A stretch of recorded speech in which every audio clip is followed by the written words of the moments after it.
I want to start out by explaining quite carefully what I mean by mythology. The word is very largely used today to mean fantasy, or something that is definitely not fact. And it's used, therefore, in a pejorative or put-down sense, so that when you call something a mythology or a myth, it means you don't think much of it. But the word is used by philosophers and scholars in quite another sense, where to speak in the language of myth is to speak in images rather than to speak in what you might call plain language, or the language of fact, descriptive language. You can sometimes say more things with images than you can say with concepts. As a matter of fact, images are really at the root of thinking. One of the basic ways in which we think is by analogy. We say a certain thing is, say we think of the life of human beings might be compared to the seasons of the year. Now, there are many important differences between a human life and the cycle of the seasons, but nevertheless, one talks about the winter of life or the spring of life, and so the image becomes something that is powerful in our thinking. Furthermore, when we try to think philosophically and think in abstract concepts about the nature of the universe, we often do some very weird things. You see, it's considered nowadays naive to think of God as an old gentleman with a long white beard who sits on a golden throne and is surrounded with winged angels. And we say now no sensible person could possibly believe that God is just like that. Therefore, if you get more sophisticated, you believe that God is, say, if you follow St. Thomas Aquinas, you think of God as necessary being.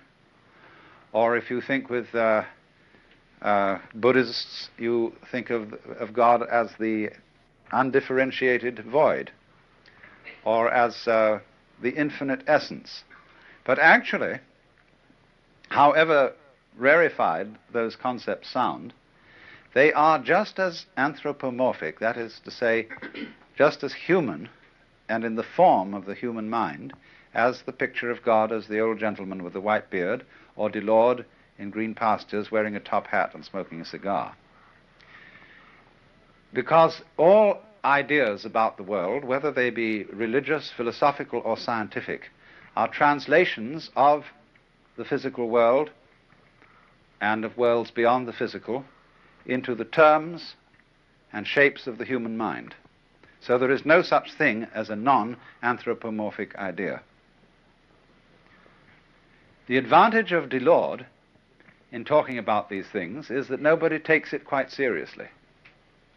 Whereas the undifferentiated aesthetic continuum could be taken seriously. And that would be a great mistake. Because you would think you understood what the ultimate reality is. So I'm going to use very largely naive mythological terms to discuss these matters. And if you are a devout Christian, you mustn't be offended by this, because you will naturally think that you have risen now to a more superior idea of these things than these very simple terms derived from the imagery of the Bible and of the medieval church. But I shall discuss Hinduism in the same way. And I'm going to begin with Hinduism to give you a sort of fundamental account of what it's all about. I imagine some of you were present at the lecture I gave in the university on religion and art. And I discussed the view of the world as drama. Now I want to go more thoroughly into this, because the Hindu view of the universe is fundamentally based on the idea of drama. That is to say, of an actor playing parts. The basic actor in this drama is called Brahma. And this word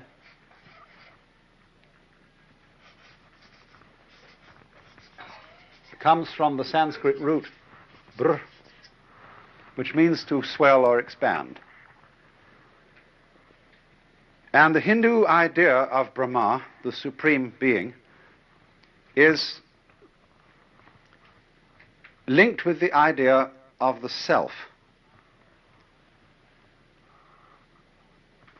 In you, deep down, you feel that there is what you call I. And this word, when you say I am, that in Sanskrit is aham, A-H-A-M. And everybody, when asked what his name is, replies, I am I. I am I myself. And so there is the thought that in all life, the self is the fundamental thing. It means the center. And so the Brahma is looked upon as the self and center of the whole universe. And the idea fundamentally is that there is only one self. And each one of us is that self. Only it radiates like a sun or a star. And just as the sun has innumerable rays, or just as you can focus the whole sun through a magnifying glass and concentrate it on one point, or as an octopus has many tentacles, or as a sow has many tits, so in this way, Brahma is wearing all faces that exist, and they are all the masks of Brahma. Not only human faces, but animal faces, insect faces, vegetable faces, and mineral faces. Everything that there is the Supreme Self playing at being that. Because the fundamental process of reality is, according to the Hindu myth, hide and seek, that, or lost and found. That is the basis of all games. And it's true, isn't it, that when you start to play with a baby, and you take up a book, and you hide your face behind it, and then you peek out at the baby, and then you peek out this way, the baby begins to giggle. Because a baby, being near to the origins of things, knows intuitively that hide and seek is the basis of it all. And children like to they sit in a high chair, or they have something on the tray, and make it gone. And then somebody picks it up and puts it back, and they make it gone again, you see. Now then, that's a very sensible arrangement. It is called, in Sanskrit, it is called Leela. And that means sport or play, but the play is hide and seek. Now, let's go a little bit into the nature of hide and seek, because don't let me insult your intelligence by telling you some of the most elementary things that exist. Really, everything is a question of appearing and disappearing.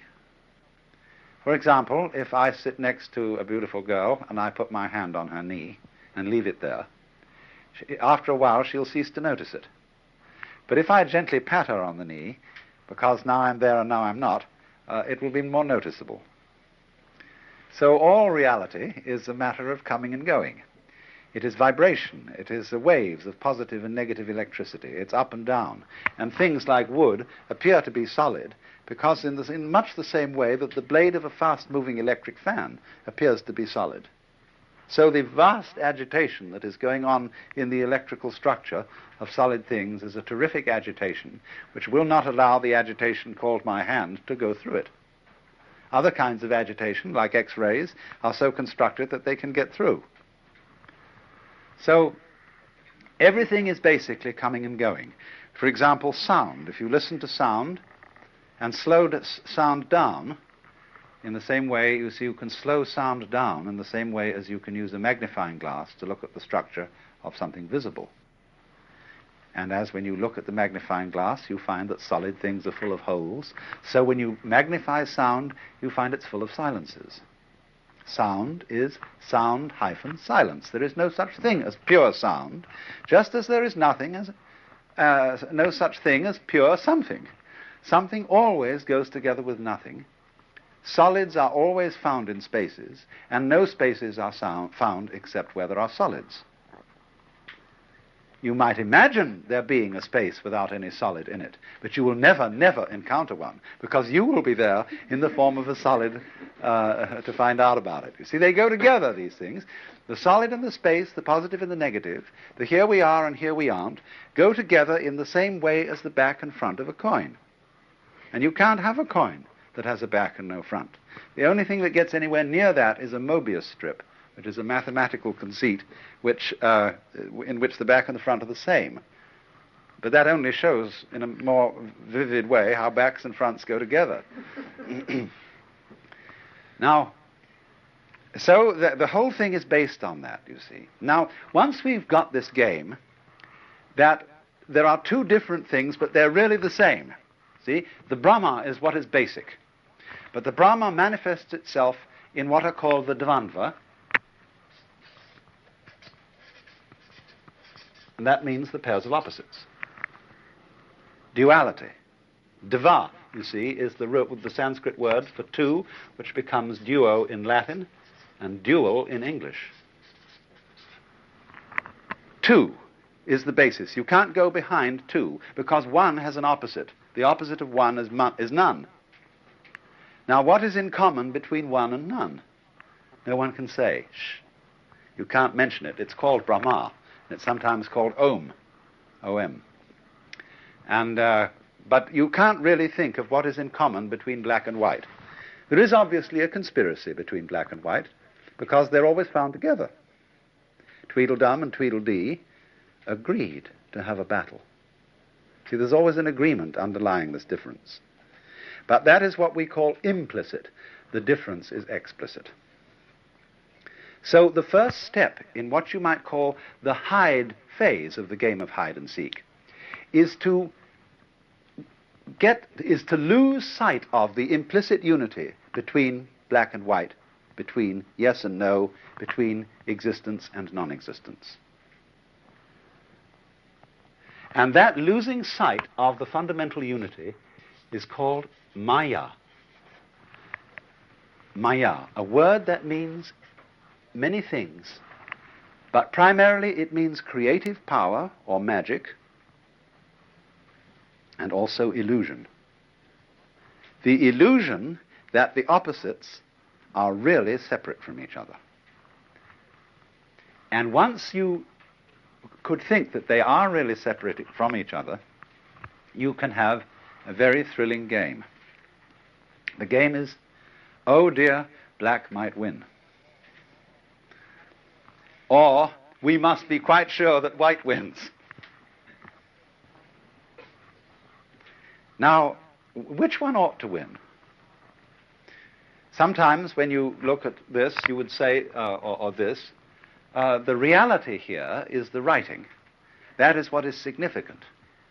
And yet, there are many patterns that one can have when you're undecided in your mind as to what is the figure and what is the background. It could be a black design on a white sheet, or it could be a white design on a black sheet. And the universe is very much like that. Space, or the background of things, isn't nothing. But people tend to be deceived about this. If I draw that, most people, when asked what I have drawn, will say that I have drawn a circle, or a disc, or a ball. Very few people will ever suggest that I've drawn a hole in a wall.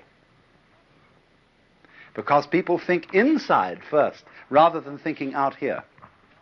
But actually, the two sides go together. You can't have what's in here unless you have what's out there. So all artists, all architects, all people concerned with the organization of space think quite as much about the background behind things and containing things as they do about the things so contained. It's all significant and it's all important. But the game is, let's pretend that this doesn't exist. So that's the pretending, oh, black might win, or oh, white might win. And so you see that is the foundation of all the great games that human beings play, of checkers, of chess, and of the simple children's games of hide and seek. And it's, of course, you see the tradition of chess that white gets the first move because black is the side of the devil. So all complications and all possibilities of life lie in this game of black and white,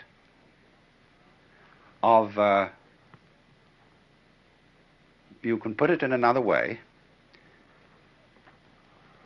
In the beginning of the game, when the two pairs are divided, that is to dismember, to cut, to separate. In the end of the game, when everything comes together, they are remembered. To dismember is to hide or to lose. To dismember is to seek and to find. To remember is to seek and to find. And so the Hindu mythology is this, that the Brahma plays this game through periods of time called a kalpa, and every kalpa is 4,320,000 years long.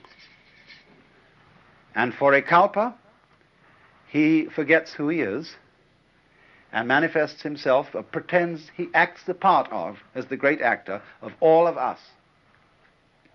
And then for another kalpa, he wakes up, remembers who he is, and is at peace. So the period in which he manifests the worlds is called a manvantara, and the period in which he withdraws the game is called the pralaya. And these go on and on and on forever and ever and ever. And the whole thing is that it never becomes boring, because the forgetting period makes you forget everything that's happened before, so that each time, for example, a baby comes to birth, a baby is, although inheriting genes from the most distant past, the baby always confronts the world anew and is astonished and surprised at everything.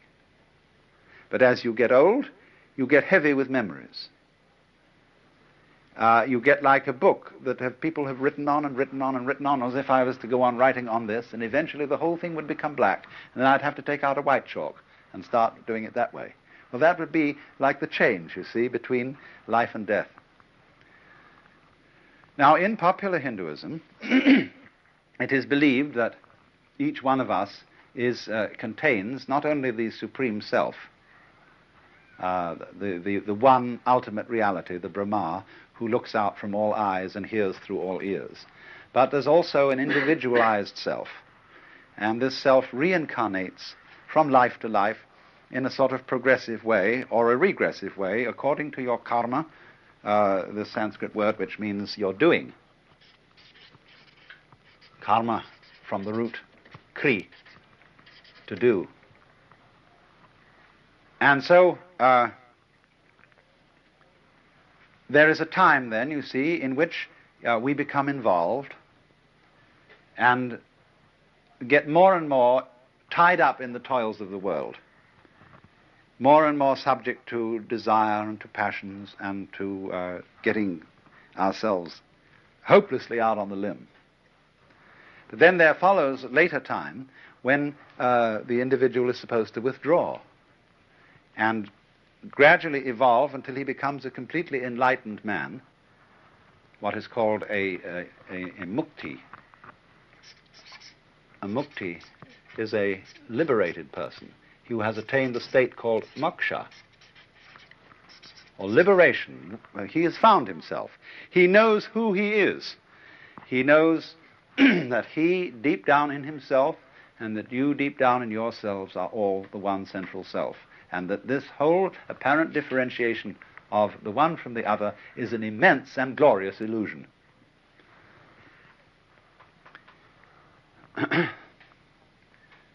Now, you see, I said at the beginning that this is a dramatic idea. In drama, we have a convention of the proscenium arch and the stage. And we have a convention of on-scene and off-scene. There is the curtain or backdrop in front of which the actors appear, and behind that there's a dressing room called the green room. And in the green room they put on and take off their masks. And in Latin, the word for the masks worn by the players in classical drama was persona.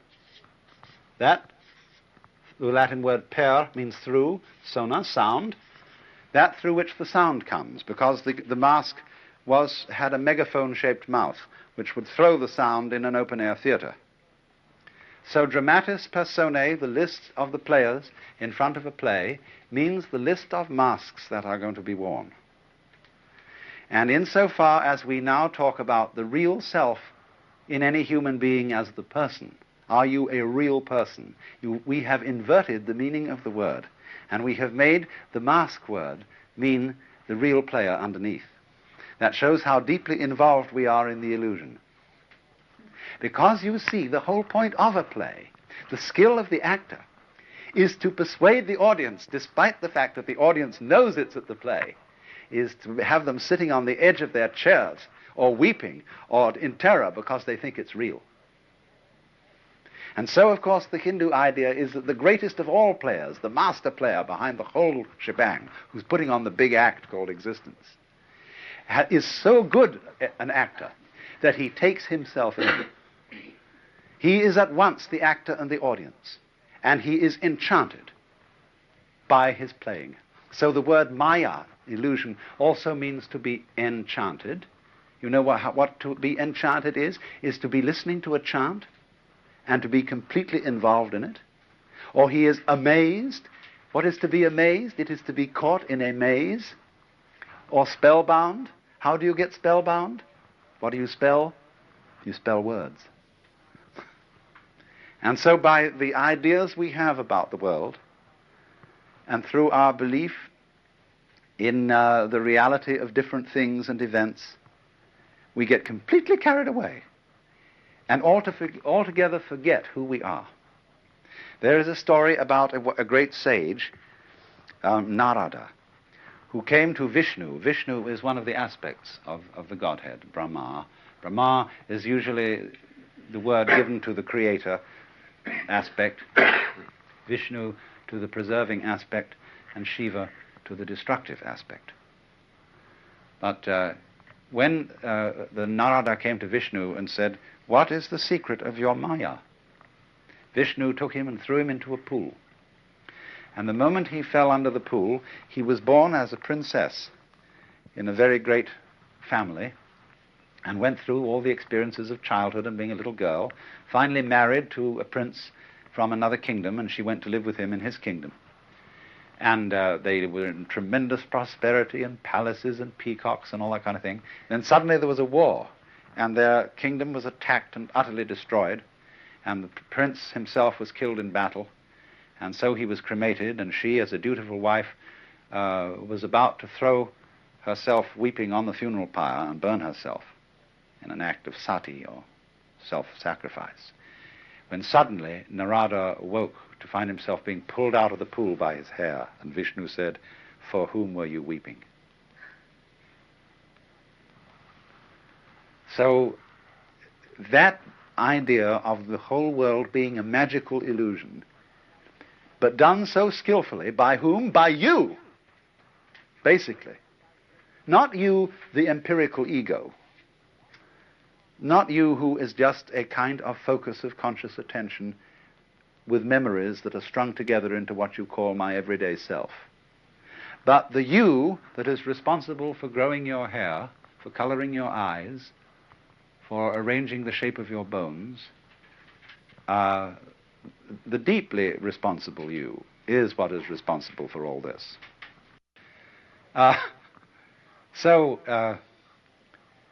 Then this in sum then is this Hindu dramatic idea of the cosmos as an endless hide-and-seek game. Now you see it, now you don't. And so it's saying to everybody, really, of course you worry, and you're afraid of disease and death and pain and all that sort of thing, of course. But it's all an illusion. There's nothing to be afraid of. And you think, well, but my goodness, supposing when I die, there just won't be anything. Be like going to sleep and never waking up. You think, isn't that awful? I mean, that's just terrible. Nothing forever. That doesn't matter. When you go into that period called death or forgetting, that's just so that you won't remember. Because if you did always remember, it'd be a bore. But you are wiser than you know because you arrange to forget. You arrange to die and keep going in and out of the light. But underneath, at the basis of all this, between black and white, between life and death, is something unmentionable. That's the really you. That's the secret. And you don't give the show away. See? All of you are now privy to a secret. You're initiates, you see. You know this little thing, but you may not have experienced it. But you know about it. But you mustn't give the show away. Don't run out in the street suddenly and say to everybody, I'm God, see? Because they won't understand you.